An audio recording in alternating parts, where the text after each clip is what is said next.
Good evening, everyone. Welcome to Love and Screens, keeping your marriage close in the digital age.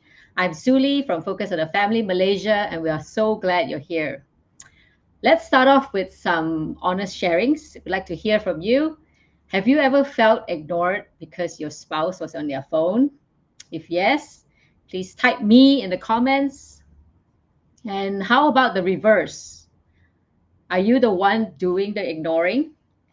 If yes, type guilty in the comments. All right, I'll give you a few seconds to type that in.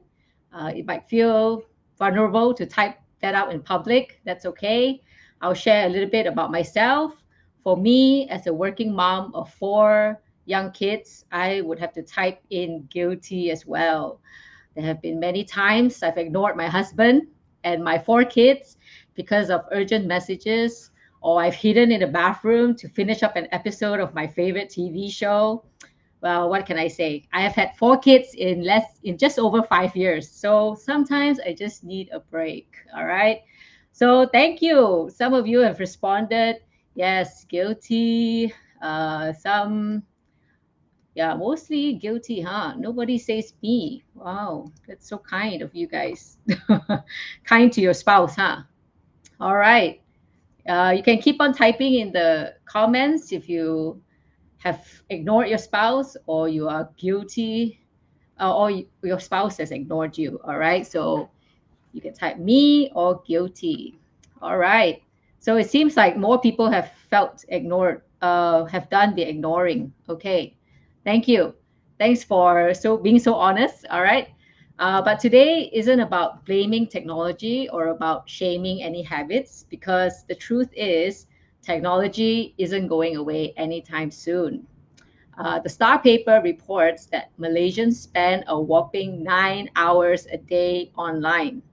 Research also shows that 71% of people spend more time on their phone than with their partner, and only 18% of homes have a no phone zone.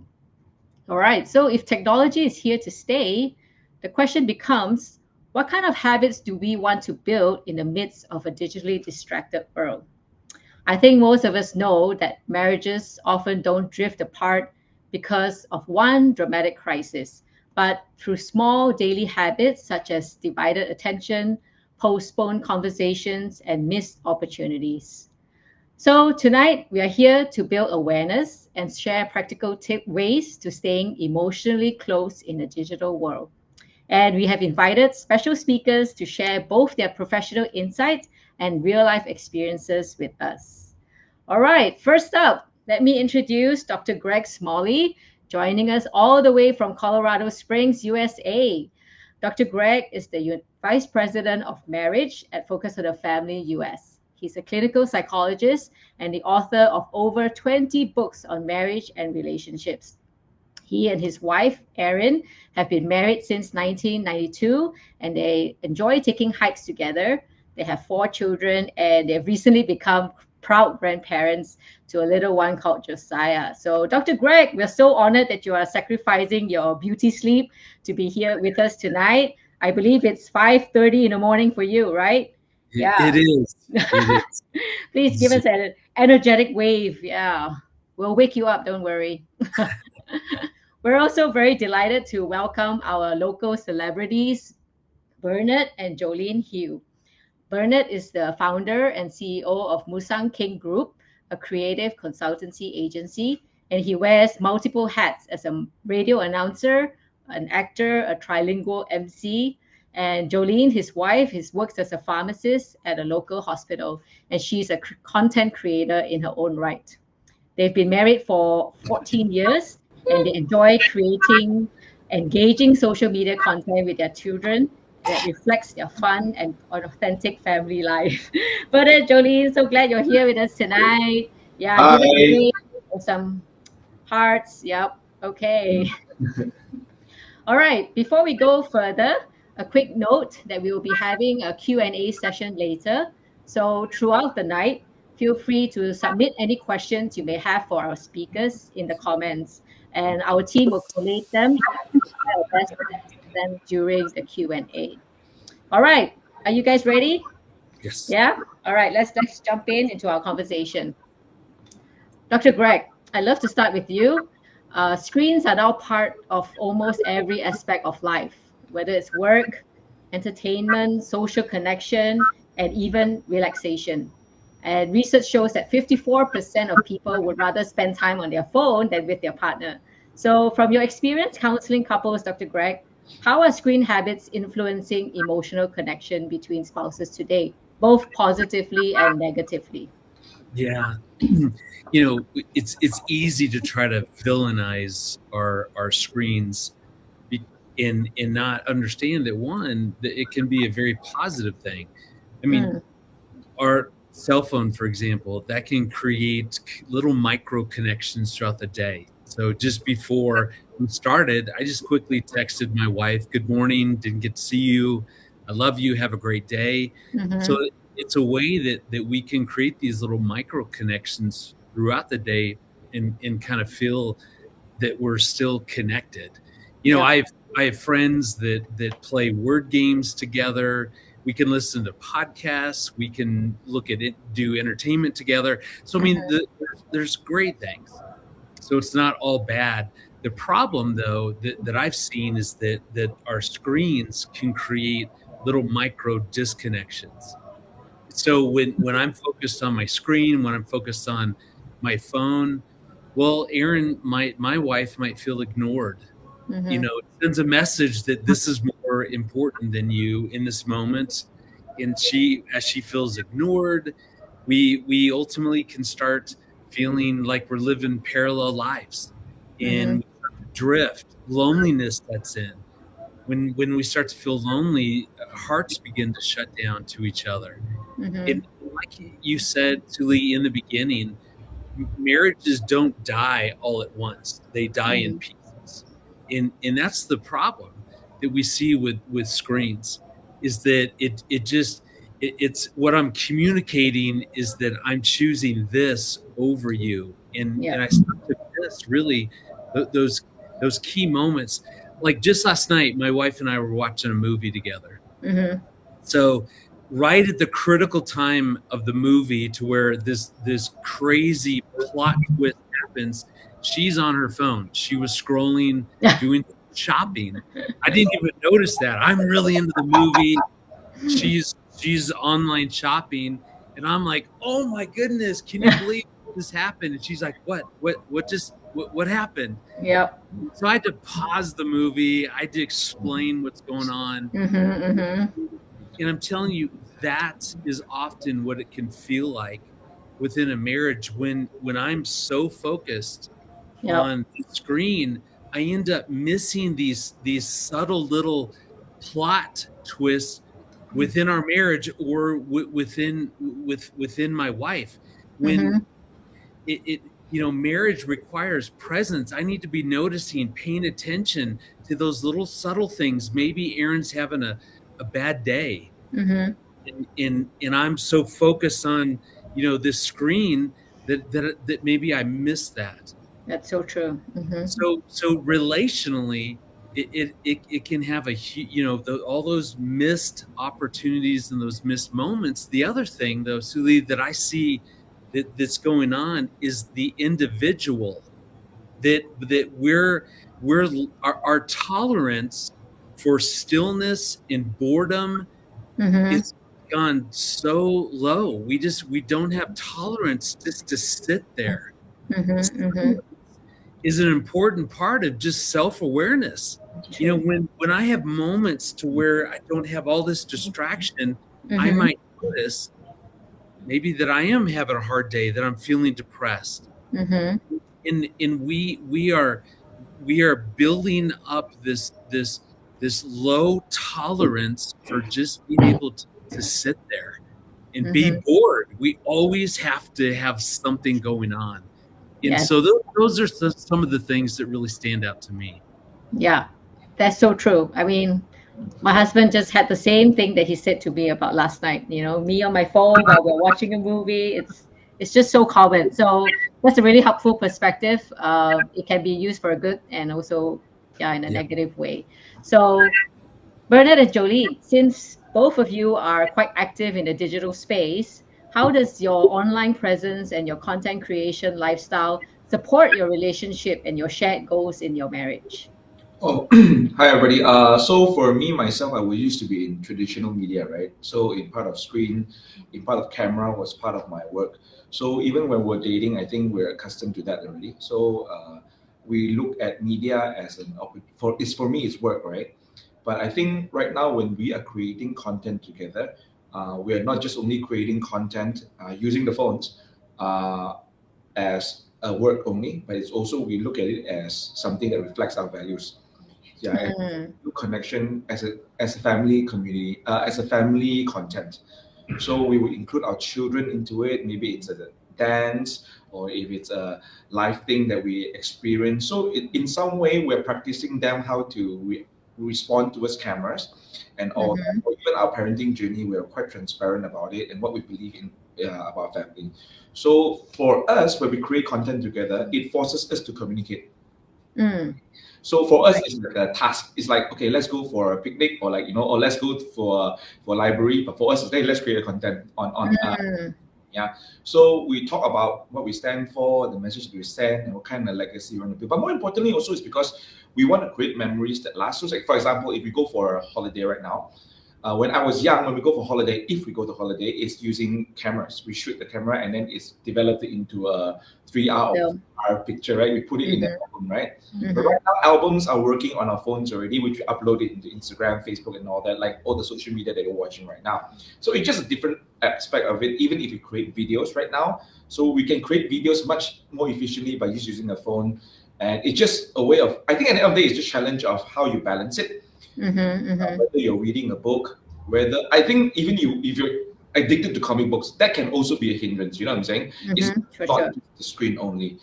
Then again, because screen is so prevalent, and also like how we monitor, how we role model that usage of time, we will also be role model by our children when they grow up, right? So Mhm, especially like for us, we didn't grow up having screens, right? Screen was came to me when I was in uni, like TV perhaps, right? But for our children mhm, right now, I was just having this. We were in hospital the other day, my son, I remember the first time my son went to hospital, and because he had to stay overnight in the hospital, and there was this TV, there was a TV on the in the screen, room. Mhm, and he was telling us that, hey, Daddy, I'm not interested in watching. Can we skip the video? mm. Can't skip the video because it's national TV, so you have to wait. Yeah, you have to watch the ad. So yeah, it's just different, you know what I'm saying? But Mhm, having said that, the challenge is balance. So when we do it intentionally, our online life becomes our extension of our real life. So it's really mm, not mm, mm. it. Yeah. So together we create memories together, just like taking photo, and testimony and all that. Yeah. Yep. Okay. Thanks. Jolene, you have anything to add to that? No, all good. All right. Okay. Thank you. Well, it's encouraging to hear how technology can also help strengthen relationships. Yeah, but I think we also know that technology can quietly create distance. Yeah, for instance, the Star reported that 60% of families feel emotionally distant due to excessive gadget use, right? Mm. So, Dr. Greg, over back to you. What are some subtle ways that screen habits can begin to affect connection without couples even noticing it? Yeah, I think some of the signs that you would want to look for is when you start to just feel disconnected. You Mm. you, you feel like you're married roommates. You're Mm, great parents. You're great co-workers. You run a good family together, but there's the connection, the emotional connection, especially, just feels like it's missing. I'll never forget when my wife, probably 10 years into our marriage, I had written my very first marriage book. It was called The Marriage You've Always Dreamed Of. mm-hmm, And right as that was coming out, she came to me, big tears. And she said, Greg, I love you. I'm committed to you for life, but I feel so disconnected. I feel like we're nothing more than married roommates. mm, Mm. And she was right. We loved each other, but we just got busy working, raising kids, hobbies and friends and whatever activities. mm-hmm, And I think the illusion for so many couples is that we can put our marriage on autopilot, on cruise control, kind of send it down the road, and it'll be okay. And that's just not true. It requires investment. So that became a real pivotal moment for us. Mm-hmm.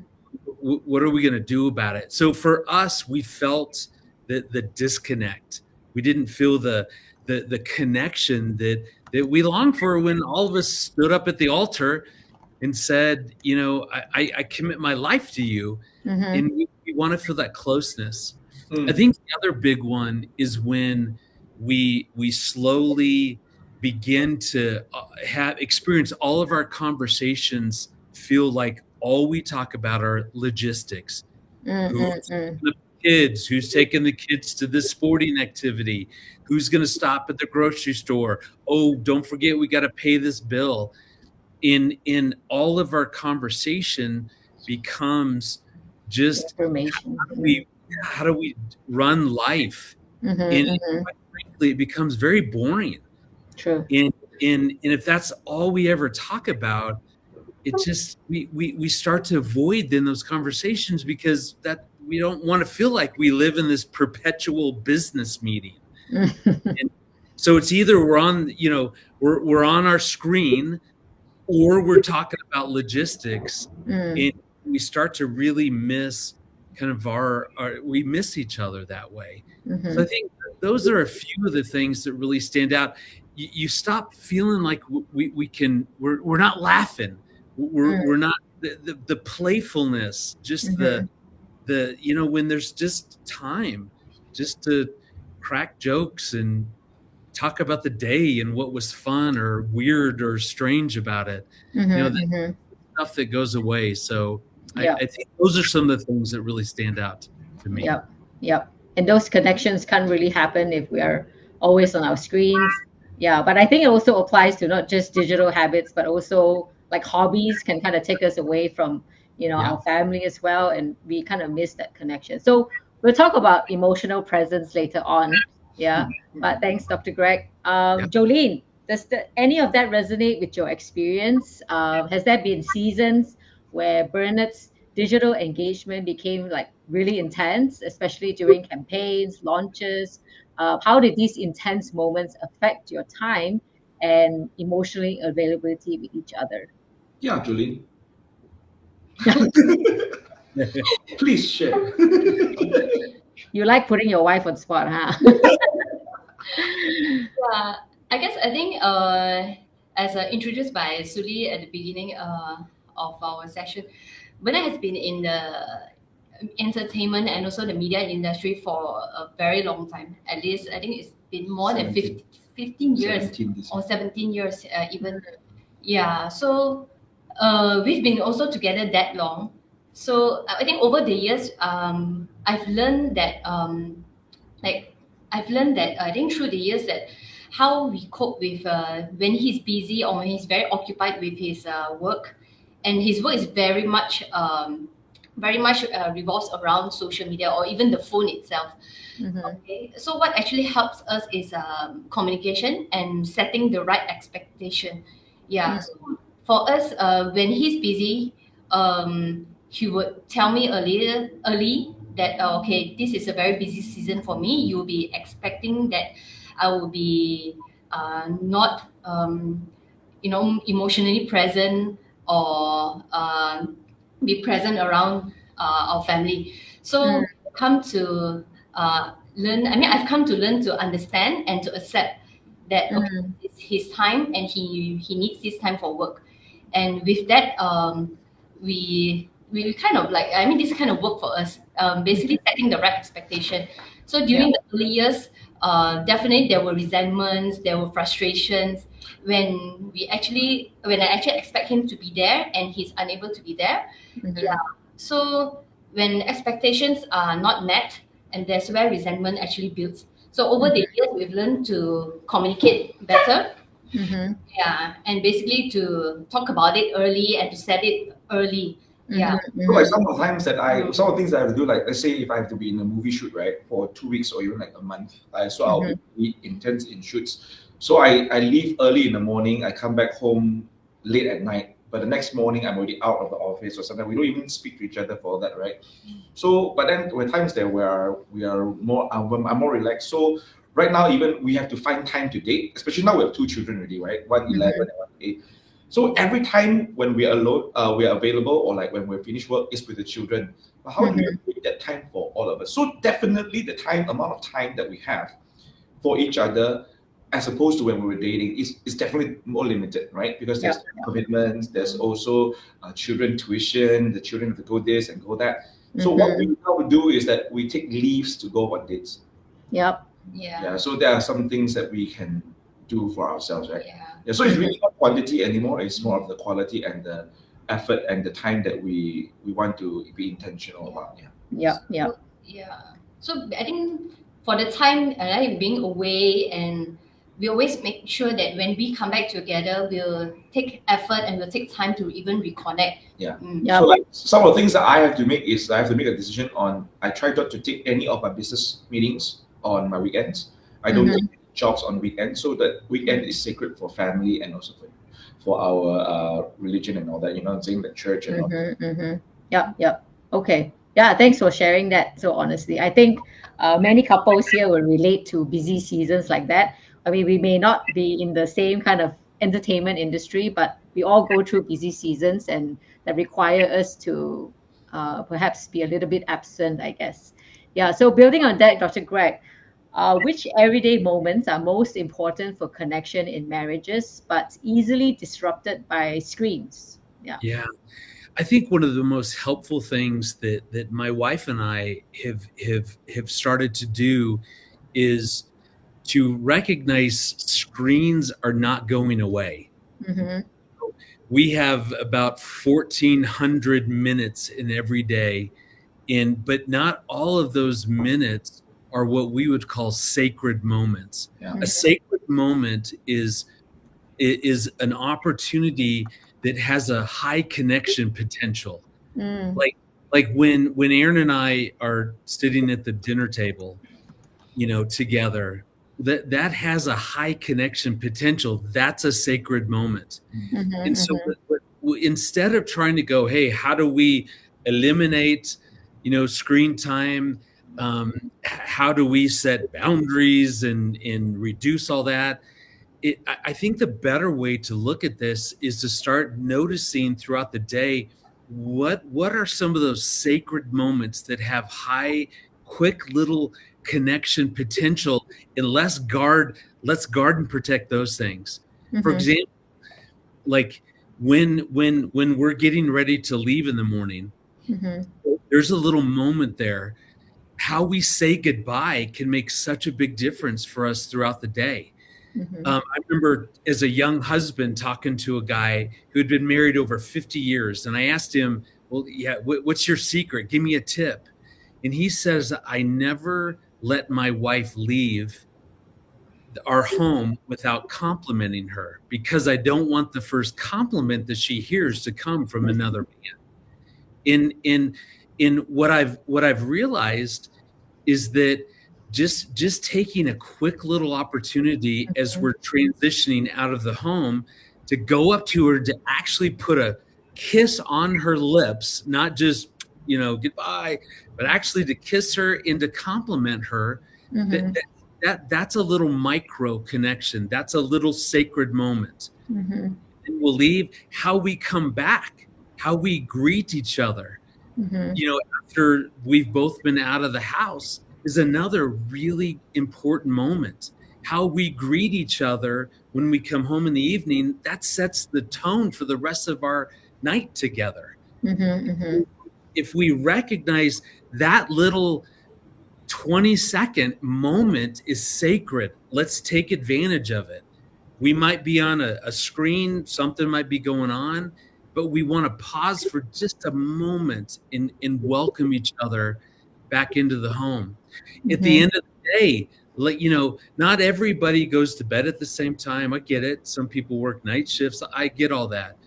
But for Aaron and I, at the end of the day, that is a sacred moment. So either we're going to choose to both of us be, I'm looking at sports, news or whatever. She's scrolling social media. Either we recognize that there's a sacred moment, a connection potential, and we're just going to quickly take advantage of that. So instead of trying to go, how do we eliminate screen time? Let's just instead look at it for what are these sacred moments within our relationship. We have to haul our kids everywhere. So there are times that we call it windshield time, to we're in the car together. Again, high connection value. Instead of both of us, or not both of us, so whoever's driving shouldn't be on their screen. But like if I'm driving, Aaron's sitting next to me, if she's scrolling, we're missing that opportunity just to ask each other, how you really doing? How you feeling it? What's going on? And so that is what we've been doing differently, is we're evaluating. Bernard, I like how you said that, is you've got to evaluate your life and recognize that there are these little moments that are worth protecting. That if we can get used to saying, man, I'm not letting you leave our home without saying goodbye. I'm not going to be so distracted when you come home that I'm not going to greet you. And certainly not going to be scrolling right before bed, because I would say that right before bed is probably one of the best opportunities just to connect, snuggle, to be intimate, just to that's the feeling your spouse is going to hold all night long. So either we ignore each other, or they feel ignored, or we spend a little bit of time just connecting. So you're right, there are sacred moments that are worth protecting.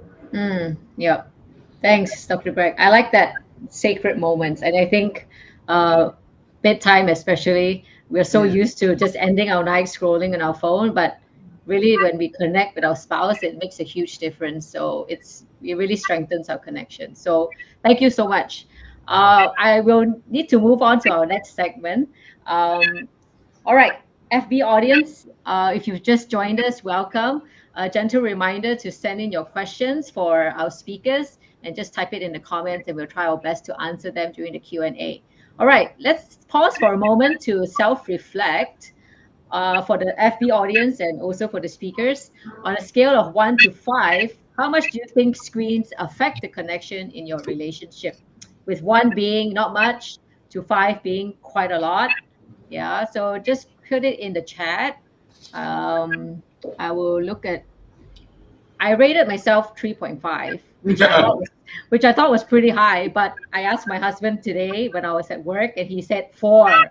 So I think we have much room for improvement, especially on my end, perhaps. So is any answers? 4.8. Some of them. 4.8. Okay, 5. Any more answers? You just put a number there, just be honest. And I think sometimes, like my husband and I, our perception is quite different, right? For me, maybe I feel like it's okay. For him, maybe it hurts him even more. So I think we always should err on the side of the one that needs the more attention, and we should have to. I was just thinking about this, that it is, and then the first question we talk about, it's about really talking about your expectation.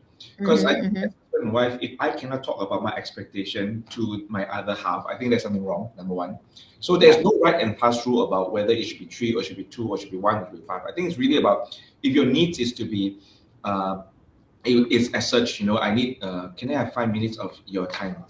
I think being able to air it out and just say it to your partner, I think it's important. I think it's also sometimes our Asian culture, we don't want to say what we really mean. You know how I'm not sure if Dr. Greg knows this, but in Asia, we have this mentality of, we are, there's this pride, or there's this Asian pride. We don't want to show that we don't want to show our vulnerability.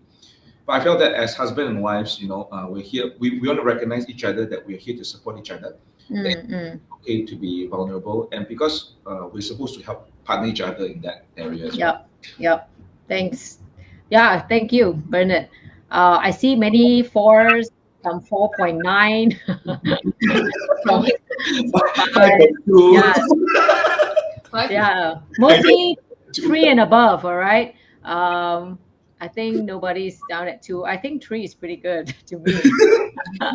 All right. So thanks so much for your engagement there. I think research shows that frequent digital interruptions during couple time are linked to lower relationship satisfaction and also higher conflicts. So setting healthy boundaries around device use becomes very necessary to help protect closeness and reduce unnecessary stress. So let's talk about, in our next segment, boundaries, how to set those boundaries without hurting in the relationship. So, Dr. Greg, I think the audience can probably relate to this. For those couples who rely a lot on technology for work or even for unwinding, right? We like watching our Korean dramas. What boundaries help to maintain that closeness while still respecting personal space and also career demands? It's a great question. And I think to really answer that, we first want to talk about why is a boundary important. A boundary isn't about restricting, controlling, eliminating. When we look at a boundary as a restriction that I'm feeling controlled, that I'm going to resist that. And so if we recognize that a boundary is put in place inside of a relationship to help keep hearts open to each other. See, you think about the vulnerability that's required within marriage or within any deep relationship, that we all long to feel deeply seen, to be known. In that requires vulnerability for me to really open up and to show Aaron the real me. Bernard, it's like you were talking about, like that's not only true around Asian men or I mean, here in the U.S. I mean, we're all afraid of emotions. We're afraid of being seen. The fear is if you really see me, what are you going to do with that? If you could see the mistakes and the poor choices in the scars in all that stuff, what are you going to do with that? So marriage uniquely is vulnerable. If we're going to have intimacy, if we're going to have connection, it requires people to feel safe with each other. That's why a boundary inside of a marriage is so important, is it helps people feel safe and secure. And when we feel safe and secure, we're more willing to be known and seen, and to open up. And so when it comes to screen time, that's why boundaries matter. It's not to limit. It's to say that we want to protect these sacred moments that are available to us, so that we can be known and we can connect and we can laugh and play.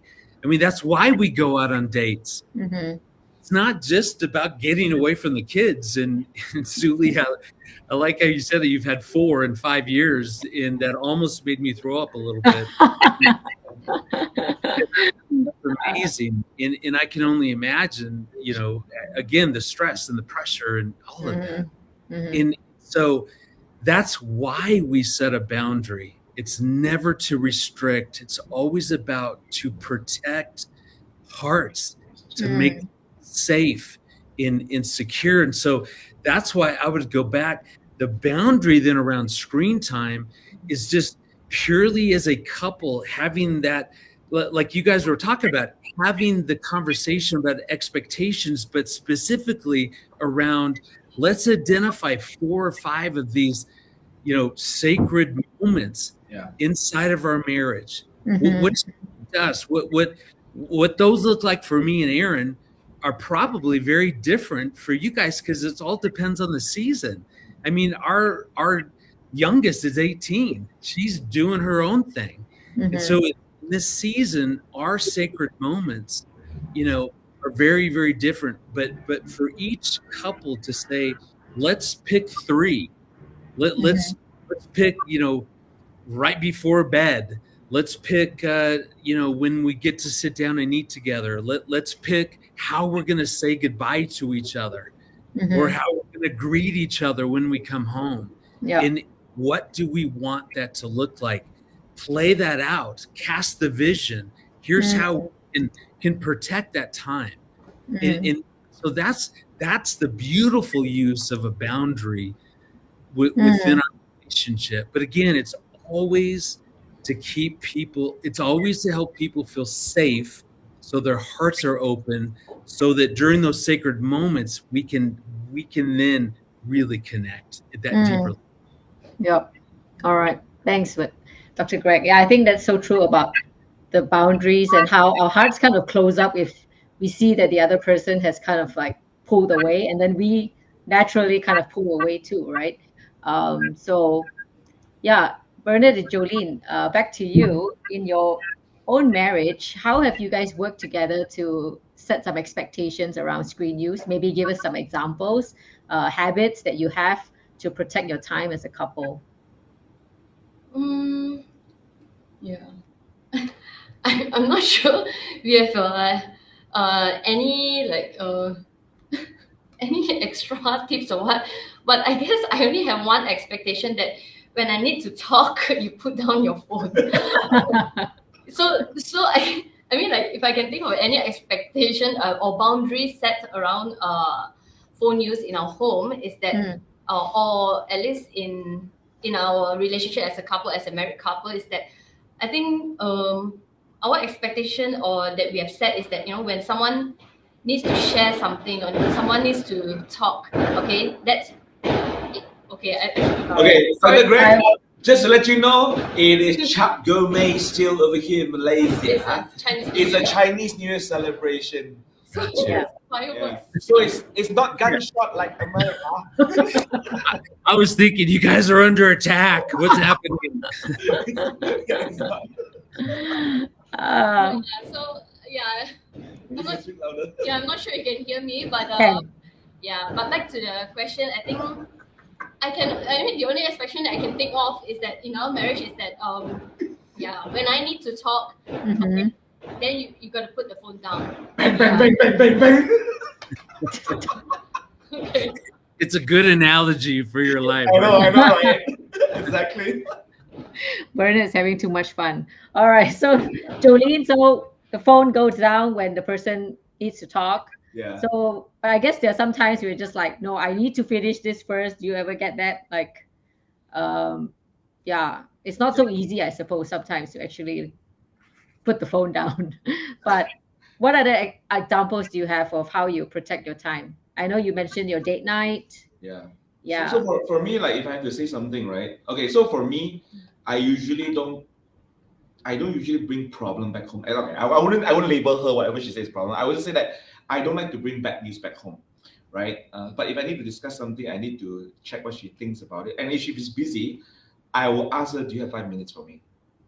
So I respect her that she needs to do her thing as well. And as opposed to I want to trump over her, pun intended. Trump over, maybe I want to honor that would come up at some Yeah, point. but so for me, I just want to say, hey, do you have 5 minutes for me? So if she say yes, or when she's ready, you let me know. Then because I've already kept it inside me for the past 6 hours from work anyway. Yeah. So you can wait. The thing with him is that his work really it revolves around his phone, basically. So his work is always on the phone. So even when he's at home, sometimes he needs to work on something on the phone. So like I used to, like, okay, when I say that, when I need to talk to him, I expect him to put his phone down. But sometimes that's not possible, especially when he's in the middle of work. So we have also come to a conclusion where we need to ask that are you available to talk right now? Like how long more do you need to be on your phone? Or maybe I can also set a certain expectation where I just need 5 minutes of your time. I need to discuss something with you. Is it, so instead of just expecting him to put his phone down immediately, which may end up in another conflict itself. Yeah, so we have learned on the best way to interrupt each other. Even Yeah, correct. I Yeah. think it's about the setting the expectations and I think honoring each other as well in terms of what you need to do. And I think it goes both ways, right? The person on the phone needs to honor the person that needs the attention, and if something can wait, then the phone waits, right? So yeah, so we may not always get it right, but I think starting the conversation about boundaries helps. Is the first step. So but I think many couples struggle with how do you even start that conversation without sounding naggy or needy. So, Dr. Greg, with that in mind, can you give us some examples of how we can talk about our spouse about screen habits without sounding like critical or that we are controlling or we just like naggy, you know? Yeah. Yeah. Well, like the other day, oftentimes Erin is also a marriage therapist, and so she often, so our conversations are very lively. What does that mean? Oh, that's interesting. Yeah.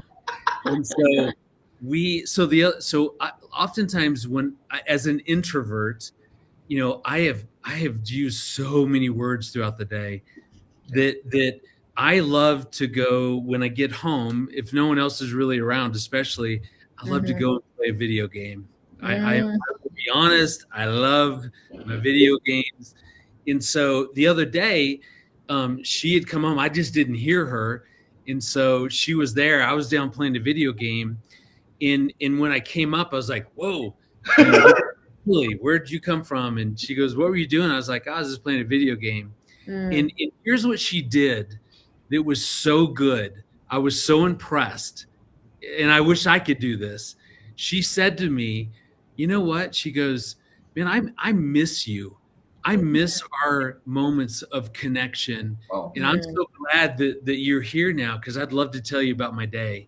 Versus there have been so many times that how we approach each other is, why are you on your phone? Can you get off your phone? Why do you like your screen better than me?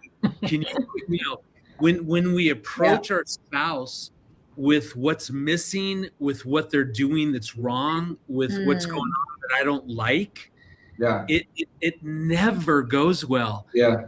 I mean, I wish I could honestly say that I'm mature enough in those moments to not defend myself, to not say, me, you're the one. We were watching a movie last night and you were scrolling through Amazon or whatever.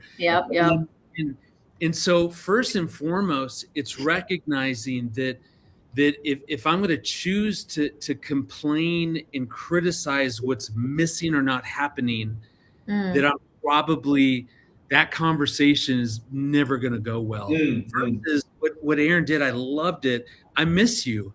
I love to connect with you. I love to find other ways to connect. And so just notice how we approach those conversations is going to be great, because I can't control Erin. I don't want to control her.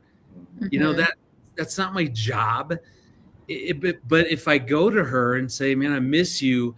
I have felt disconnected as of late, and I'd love to reconnect.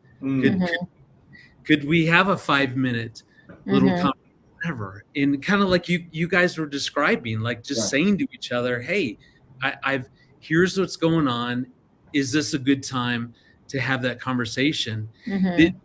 Suli, the other thing that really stands out to me, like working with couples around their physical intimacy. I think one of the most important conversations they can have is, how will we say no? How do we say no? Like, tonight, I'm just not there. Like, that conversation is more important than figuring out, well, how many times and who approached who. Like the key for a couple is to talk about, how do we say no? In the same way, I've got a point here. Let me take it back. Interesting. How will we bring up that phone time or screen time, whatever, is frustrating. How will we make that a safe conversation? Yeah. If all we ever do is accuse, if all we ever do is bicker, if all that ever happens is that we get into a big argument, it's never going to resolve, and it's going to start to feel so unsafe to have that conversation that we will quit bringing it up. And then we feel ignored. Loneliness sets in. We start living parallel lives. Couple to sit down to say, what is the best way that we can bring up this issue, to say that as of late, I just feel super disconnected. And the more you get clear on how will I make it safe for my wife to bring up that she feels ignored because of my video game or my screen time or whatever, that is such an important conversation. Talk about how will we talk about this issue outside the heated moment. Like, don't go, you're ignoring me. Let's talk about how we're going to talk about that. Like, don't do that. Yeah. But figure out how will we make that safe. I want my wife to feel safe to bring up that issue in particular. Because I tell you what, women in particular, I'm just telling you, hear me. Women have a built-in intuition of how the marriage relationship is going. The research that has been done shows that one of the most important ways to strengthen a marriage is when a husband accepts his wife's influence. So I've learned over the years, 34 years of marriage, I can tell you that my wife's gut and intuition around how our relationship is doing is right on. She may not bring that up, right? But I tell you what, I trust her. So I would encourage the guys, trust her intuition. If she's telling you we're disconnected, lean in, listen, figure that out together, make it safe for her to come up and go, something feels off. Well, what's off? I haven't done any, don't do that. Accept her intuition. I think that's one of the best things we can do. Yes, I love that, like creating that safe space for conversation to happen. And I think that's such a helpful way to frame conversations with love and also with respect for the other person. So Jolene and Bernard, thinking about your own experience, maybe can you share a moment, example of how you've asked gently for more attention or connection, and how that conversation went for you? Well, yeah, I guess just to echo Dr. Greg, like how our approach and the tone and the choice of words that we use plays a very huge role. Yeah, so like in our case, after a full day of work, okay, Bernard, when he comes home, he just want to unload and he just want to relax. And his way of relaxing is to turn on his PS5, and he will go on, and that's where he actually, unload and de-stress. While for me, I'm actually waiting for him to come home. And the way I de-stress is to share everything that's happening throughout my day, and to literally to talk. Yeah. For him, he's in his no talking zone. I just want to unwind and just I just want to play my game. Yeah, while I need to talk. So through our years of marriage, I think we have also we have been through many challenges, like through these differences. Yeah. So, I think to echo Dr. Greg is the way we approach. I think we mentioned earlier, to really to get his attention first. Yeah.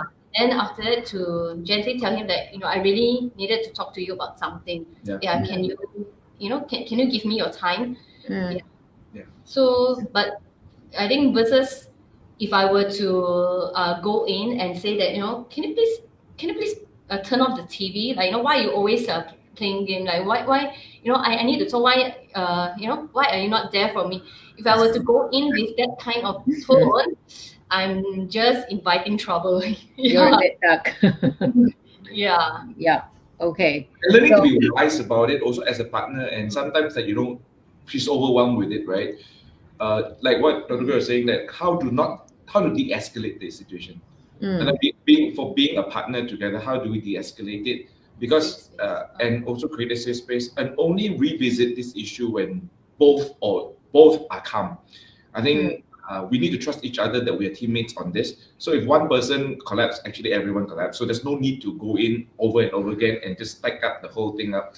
Yeah, double down it. There's no point in it. There's no winning if somebody's hurt in this relationship anyway. Yeah, there's no winning at all. Yeah, even though if you can argue it out. Yeah. yeah. All right. Thank Yeah. you. Anything? Thanks for sharing. We really have to get a move on our time. Thank you. There's such great things that you guys have been sharing. So one last question for the audience. Have you guys ever discussed screen boundaries with your spouse? Yeah, you can please type yes or no in the comments. And yeah, while you're sharing, yeah, for my husband and I, we've set very simple boundaries such as no phones during meal times, right? No TV on as well during meal times. We sit together as a family and we have our dinner. And also, I think it's sometimes very tempting to put a TV in your bedroom, but we've consciously said no to TVs in the bedroom. So, but of course, do we always respect those boundaries? Maybe not, but I think we try our very best, yeah, to protect those little connections, like what Dr. Greg said, the sacred moments, especially at the dinner table. Yeah. So thanks everyone for sharing. I can see some have talked about it. Yeah, some people say, of course, lah, you have spoken about it, which is good. Thank you. Yeah, so we've talked about awareness and boundaries. So, Dr. Greg, maybe you can share a little bit more about emotional presence. I think maybe some couples already feel like they've already disconnected. So, how can you rebuild closeness once emotional the distance has already set in? Yeah, I would say the good news is that you don't. It's never going to be about the grand moments. You don't have to go big to rebuild emotional connection. It's not about, oh, we need to go on a holiday. We need to, go on a date night. Like those things are great. But what we're finding is that actually the key to restoring emotional connection is when you start by doing something that's happening countless times every day that most couples ignore. And we call these little bids. Jolynn talked about it, like when she comes home, and just like my wife, I mean, she wants to talk about her day. She wants for me to hear her, to listen. And so she might walk in and say, oh, I got to tell you about what happened. Well, if I'm on my screen, I might totally ignore that or say, whoa, hold on just in a moment. But what my wife has just done is she has made a quick little bid to connect. Will you listen to my day? There's times where Aaron will come in and say, hey, should I wear this pair of shoes or that pair of shoes? Well, I have zero fashion sense, none. And the fact that she comes to me and asks me what shoe I think she should wear, what I know that she's doing is she's just making a little bid to connect. Yeah. When I'm watching my favorite sports team play, and I'll yell out, Aaron, you got to come see this replay. This is the coolest catch I've ever seen. That's a bid to connect. Yeah. We do that as couples hundreds of times throughout the day. Most couples don't notice and pay attention to it, and they certainly don't respond to it. When my youngest daughter, this last night, she walked in, Aaron and I are watching a movie together. We're having a great time. She walks in and she goes, oh, I got to tell you about what just happened. Our daughter, Annie, just made a little bid to connect. We could have ignored that.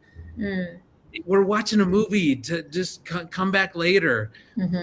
could have turned against it. Why are you telling us this? It's late at night. I don't have time. We're busy. Or we can turn towards that. If you want to restore connection, the simplest way is to start to notice when your husband or wife makes a bid to connect and just respond.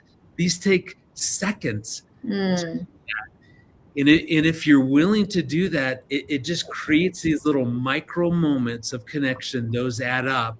And I'm telling you, it's not the big stuff. It's those little micro moments that make the biggest difference in our connection. Right. Thanks.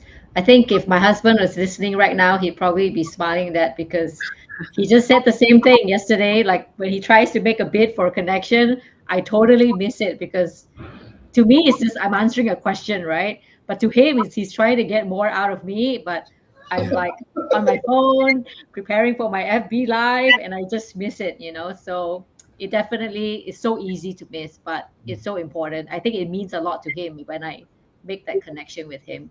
So, and it's okay to miss it, because they're happening hundreds of times. True. Just start noticing, be aware of it, and try to respond more. Yeah. Thank you. And I think, well, if you're on the phones, we won't notice it for sure. All right. So one last question for Bernard and Jolene before we move to the Q&A, because time is running out.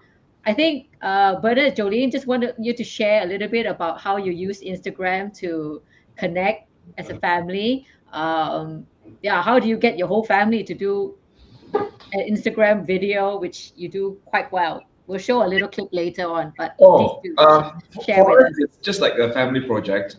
We felt that if it's something that's fun, I think technology also has its pros. That actually you realize that the 50-year-olds today are not as old as the 50-year-olds when I was younger, because you're actually drawing generation closer together with the same topic, right?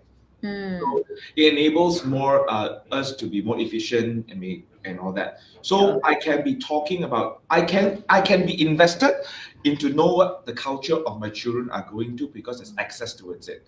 As opposed to last time, we have no way of knowing what this generation is thinking about. But right now, there is avenue for us to understand that.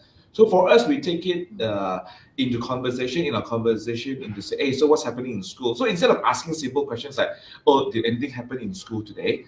No, I will know what the lingo they're talking about, what's the trend they're talking about, and then I can build that connection with our children and also put some values into it, So that's the part when we look at the interesting about being connected into. For us, we know that there's no way I can totally block certain influences to my children. That's for sure, right?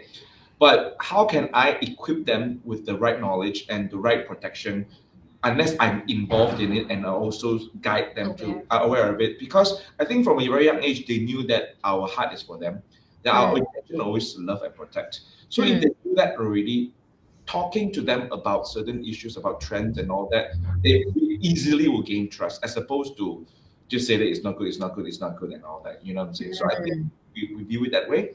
So like family content together is something that is fun for us, family time and all that, even if it's just a dance or anything like that. Yeah. So Thanks. it actually creates memories, core memories, even as we do it together. Sometimes when we look back through the videos that we did together when they were much younger, actually we had a lot of fun just laughing at it or even talking about it. I think like what Bernard said, like in order for us to keep up with the younger generation, we need to be aware of what's also happening right now. So what are our children watching, or what our children being exposed to when they are not around us in school and all that. So with that knowledge, I feel that and with the help of technology, of course, it helps build our family relationship even closer. So, and of course, with that awareness, and we know what is right and what is wrong, and with that knowledge, we can actually educate and equip our children better. So rather than being evasive, like keeping them, blocking all these influences, and keeping them sheltered.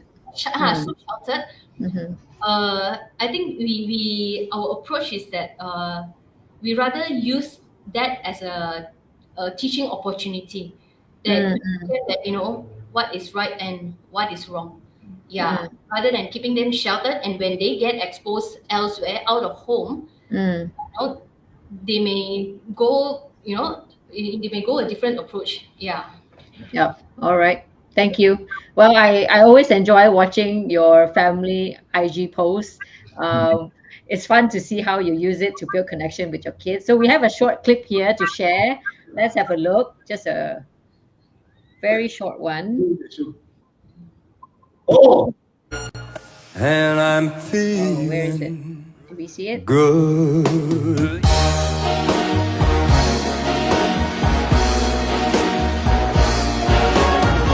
Here.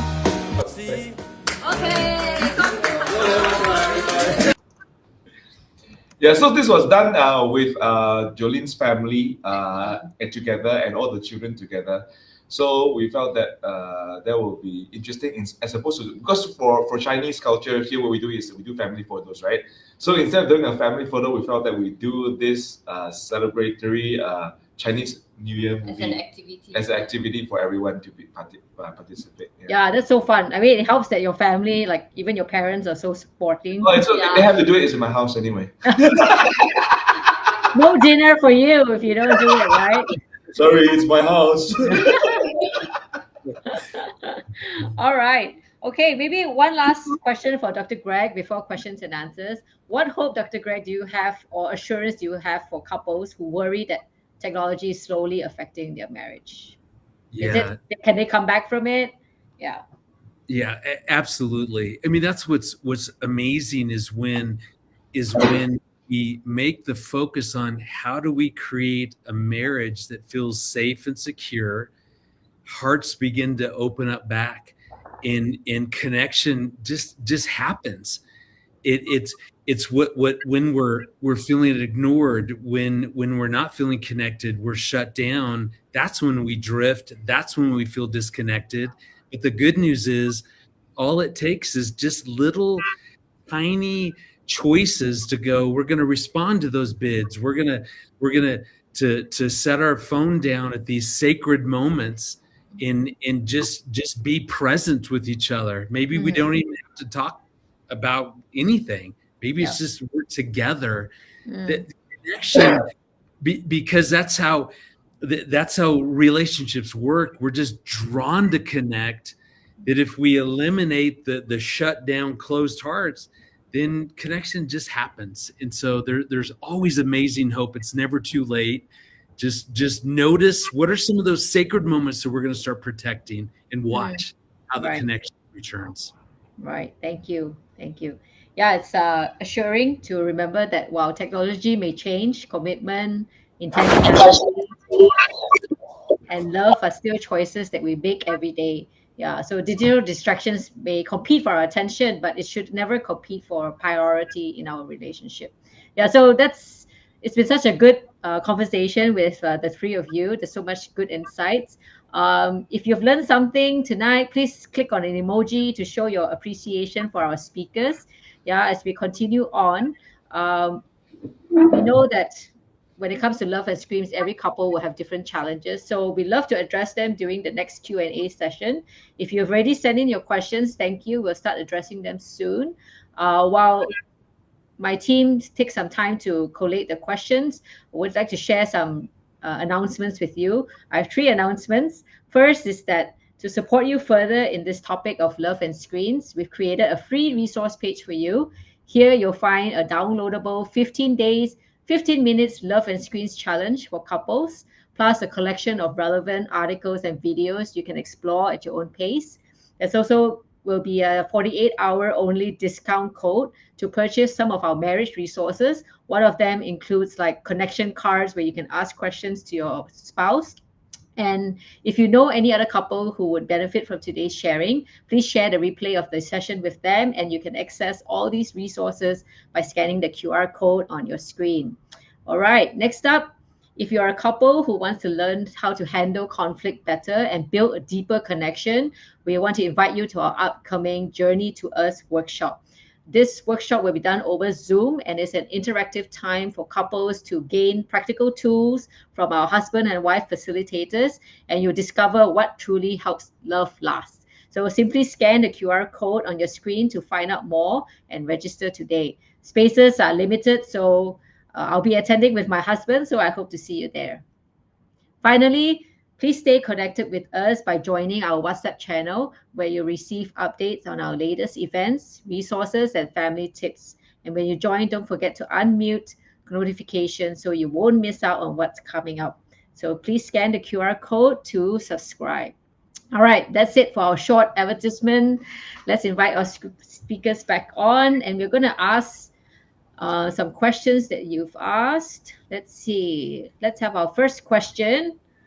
When our jobs require us to be on screens a lot and our kids copy what we do, how can we model healthy screen habits without seeming inconsistent or hypocritical? Maybe Dr. Greg can answer this question. Sorry. Yeah, I think it's the conversations that we have with our kids, talking about the realities of our job, the realities of our responsibilities, and then talking to them about having moments to where, look, mom and dad, we're going to be intentional to set our phones apart. Like when we're at the dinner table, right before bed, we're not going to keep our phone next to the side of our bed. And so I think the more that we can talk, the more we can talk about the benefits of learning this to be still. Boredom is okay. It's not the end of the world. And that's hard for me. Like that's probably what I've poorly modeled to my kids, is that I always have to be distracted by something, because it's not okay to be bored. It's not okay just to be silent and still. And just talk to them about the importance of when I'm just still for a moment, then I'm aware of what's going on with me, and I'm aware of what's going on with my wife and with you guys. And there's benefit to that. And so I think the more that we can talk about it, certainly they're going to watch, and they're going to notice if we're not doing that. So, certainly we want to be consistent, but I think those are the kinds of conversations that we want to have, to where we make it safe to talk about phone time, not just saying you need to be off your phone, but let's talk about the why behind that. Yeah. Thanks, Dr. Greg. Bernard, Jolene, any experience on your side with your young ones? Yeah, I think our children knows that when we're on our phone is because it is our phone and not theirs for now, right? But I felt that I think a more prevalent question is that if my child is wanting, like what Dr. Greg was saying, that they want attention with them, right? So I think it's also, while it is okay to watch a screen, I think it's also wise to engage that time to engage with the children. Because honestly, my child is only 8 and 11 right now, right? 9 and 11 right now. There'll be times when they go to a certain age whereby they don't want to engage with you anymore. You know what I'm saying? They want to do their own thing anymore. So I think that's a reminder for myself that, if my child wants to engage with me, I want to capture that moment, and thank God they want to engage with me. They could have easily chose to not want to engage with me, and ideally, I hope and I pray that doesn't ever happen, right? So I think that treat it as a blessing that your child wants to engage with you, because it'll come to a time that maybe that little boy will not be a boy anymore when he turns to a man. He doesn't do that anymore. Those moments as well. Yeah. Right. I think what I appreciate about Bernard is that while we use screen a lot, we can't deny that screen is a big part of our daily life. But sometimes, because our kids sometimes they like to hop over and they like to look at what we are looking. So, instead of getting very absorbed into the phone, I always see that sometimes Bernard will get them engaged together, and also even get them involved in whatever that he's looking at. It could be on football, it could be on politics even, or even the current issues happening, world issues, So sometimes even with that, I see that it become a topic, a conversation topic, and he even used it to even educate the kids. So Mm. yeah, so sometimes about wars, there's it is happening. Like they will ask that why are there killings of children in Gaza?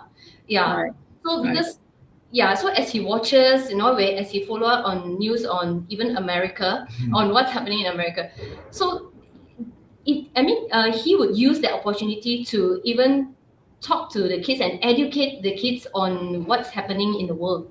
Yeah. So Yeah. that is something that I see that I really appreciate about Bernard. Yeah. Yeah. Thanks. Thank you. Yeah, it shows that technology can be used in a good way. Yeah. Thanks, Cole, for the question. Okay, we have the next question. All right, from Lo. What if your spouse says screen scrolling time is his or her important, necessary me time before being able to connect with you? All right, Dr. Greg? Yeah, I mean that's another good way that screen time can be helpful, is that it can help someone individually relax if they just need some downtime, me time. It's recognizing why I'm taking me time is not to disconnect, it's to recharge. So the question is, does your phone help you, or screen time, does playing a video game, does that help me to recharge when I come home at night, so that I'm now filled back up? I have more energy, I have more availability then for my wife and for my kids. If I'm saying no, I'm playing a video game to recharge, but my wife and kids don't benefit that time that I take, then that's not the good use of me time. Self-care is all about doing something so that I have more to give out. It's recognizing at the end of the day, I've poured out, I need to recharge. That's healthy. But the question always has to be, does my wife, do my kids benefit from that me time? Yeah. And if I'm honest, that's why it's a great question to ask. I'll ask my wife, hey, when I disconnect to play a video game or to watch a funny comedy, laughter, that recharges me. Do you benefit from that? Yeah. Or does it feel like I don't ever come back? And so I'm just connect. Yeah. If Yeah. that's the case, I would challenge the individual. You need to take a look at then of what you're doing to take care of yourself, because the goal is always to recharge, to give out, and to have more. We can't give what we don't have. So do what you need to do to get filled, but make sure then that you're You come back. out. Yeah, that's so helpful to know. Yeah, and then that helpful conversation of how to do that is important. Yeah.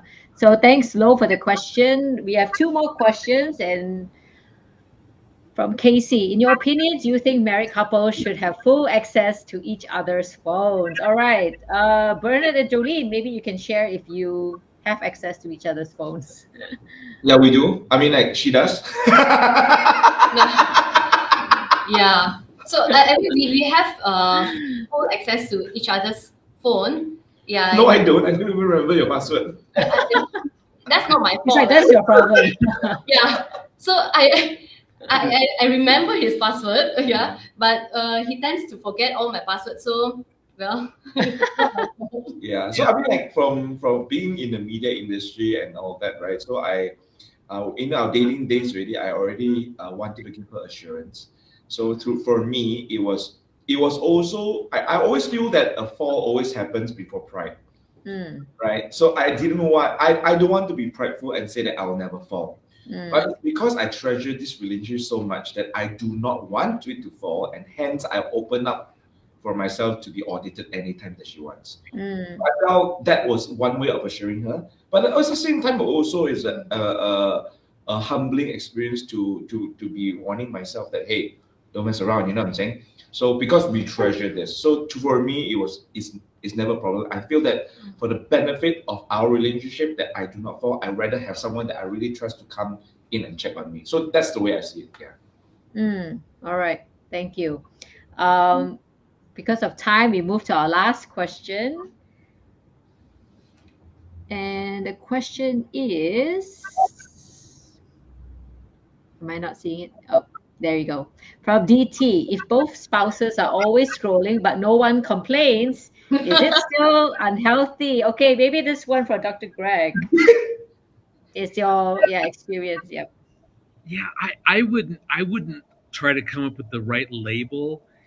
I would just challenge a couple to talk about their connection, especially their emotional connection. If all we ever do is scroll, but no one's unhappy because we both like to do it, that doesn't make it good for our relationship. In a relationship, we have to have moments to where we are feeling deeply seen and deeply known. Like I would say, one of the greatest things that we can do as a couple is to have a little check-in at some point during the day. In other words, we're not talking logistics. We're talking about, tell me, how are you doing? I want a glimpse into your inner life. How are you feeling? What's stressing you out? What are you dreaming about? What are you hoping for? How are your relationships going?